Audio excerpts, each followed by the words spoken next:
everyone. This is Tim in the Online Big Blue, bringing you the best in New York Giants sports talk and entertainment. It's Wednesday. We're getting closer to that Dallas game. Are we going to be closer to winning 2 in a row? Or is the streak going to end at 1? It's going to be a tough game, guys. I think we should not underestimate the Cowboys. And I kind of wanted to talk briefly today, because I'm also in the middle of the move. But I want to talk about briefly today how the Giants can avoid running into the buzzsaw known as Dallas Cowboys. To me, it's not a trap game. It's the buzzsaw game. Because this could cut your season right in half. We drop this game to the boys. We are then 1-4.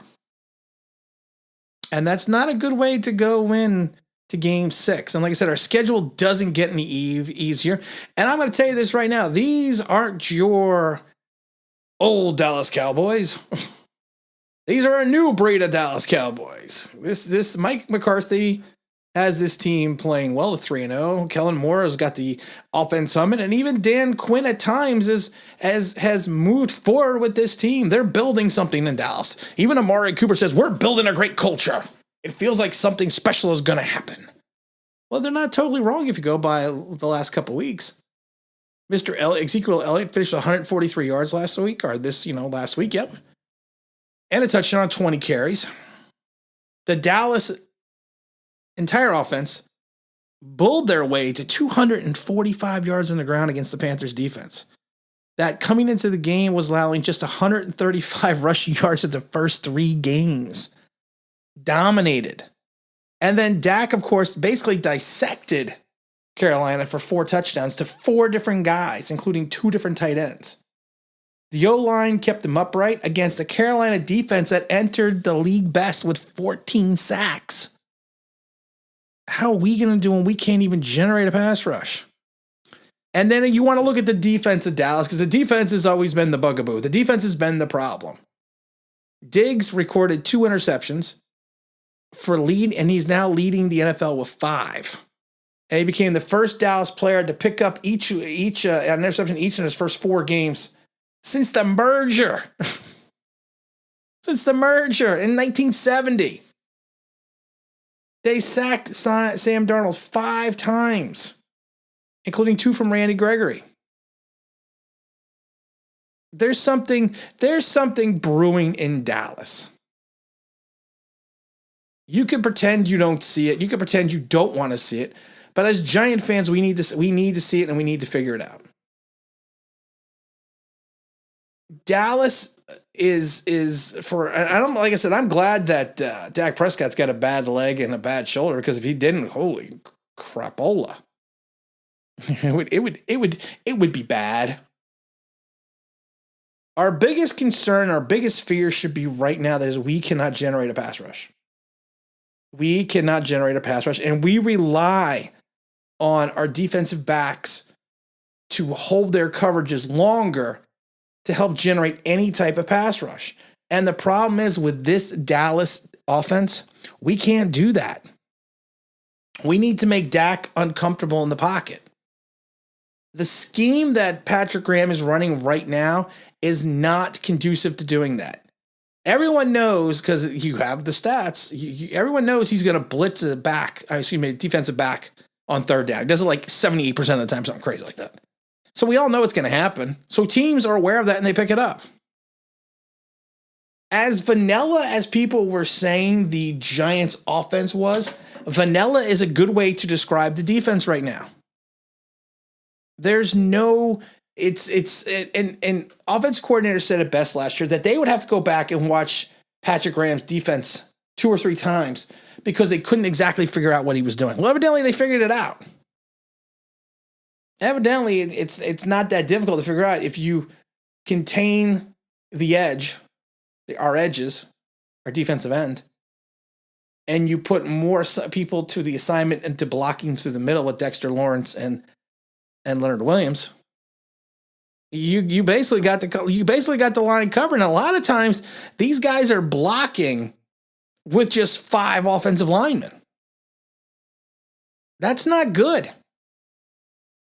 If we don't figure out a way to generate a rush against Dak with these skilled guys, we could potentially get killed. I mean, we could potentially lose this game by like 40 points. Because when you're throwing the wave of Amari Cooper, CeeDee Lamb, even what's his name? What's that guy? What's that? Dalton Schultz, the tight end? Cooper's got 22 catches. Lamb's got 22. Schultz has got 22. I mean, it's going to come at you in waves. And then you have the audacity to then turn around and throw in Ezekiel Elliott. And we all know right now our run defense is porous because of the fact that we lost Blake Martinez and we're letting too many guys get into the second level. So what we need to do, if we want to avoid this buzzsaw, we need to creep. And I'm not talking about the song. We need to creep. We need to put 4 guys on the line, and we need to move our linebackers, 3 linebackers, up in and put them closer to the line of scrimmage. We have to force the Cowboys to want to throw. We have to take away that middle run from Elliott. We have to hold him down, and we have to hope that we can force Dak to throw and force him into mistakes. But the problem is you are going to have to be relying on Adoree Jackson and James Bradbury to really hold the coverage, and we're going to need to figure out how to contain their tight end. And if Pepper's injuries is any substantial, you're going to have to put someone like Xavier McKinney on the tight end, almost put him in as a shadow. So in some ways, you may want to keep 8 in the box and go more with a one-on-one assignment with your defensive backs. And I think, like I said, if you could keep the creep and you could keep him on the line and you can hold Elliott to maybe 1 to 2, 3 yards a carry at most, you have an opportunity as a Giant defense to maybe get some turnovers if you have some one-on-one coverage, because you have to think, and this is the thing, you spent all this money in your defensive backfield. You have to hope that your defensive backs can cover these guys one-on-one, because that's what you're paying them to do. You're not paying them each $10 million or whatever it is not to cover one-on-one. And I know that Patrick Graham likes playing the bend and don't break defense, but that doesn't work all the time. And I think that's the consistent issue that we're running into right now. We're not breaking, but at times we're still giving up points, and we're still giving up too many points because of the fact that we don't know what this team is going to do against this defense. Now, yes, I know it's Jason Garrick's return, but this isn't the defense that it was a couple years ago. People also overlook Anthony Brown. And you have Kersey there that, what's his name? Kersey, he's a safety. He's got like 27 tackles. And then you have the linebackers.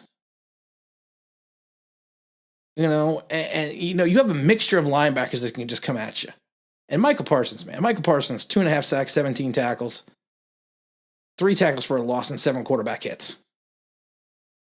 The guy looks like he is going to be a beast. And then you mix in with the rest of the linebacking core. The Giants faced a good pass rush against the Saints. I think they're going to face a more athletic pass rush against the Cowboys. So, again, you have to hope. The game plan on the offense should be simple, and it should be similar to what we ran against the Saints, against Cowboys, I should say. You should try to set up the run. Daniel Jones has got to look for 7 yards and beyond. You got to take your shots deep. Good, bad, or indifferent. You got to sling it. And then you have to try to get the ball to your playmakers out in space, even if it's on short routes, even if it's on a bubble screen.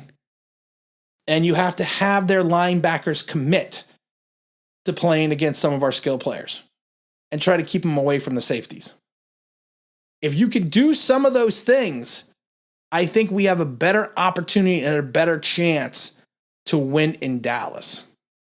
We'll do a more in-depth preview probably on Friday. We'll probably still have our stream on Saturday. And again, this is Tim with Online Big Blue, bringing you the best of New York Giants sports talk and entertainment. And as always, if you like, you can subscribe. That'd be awesome.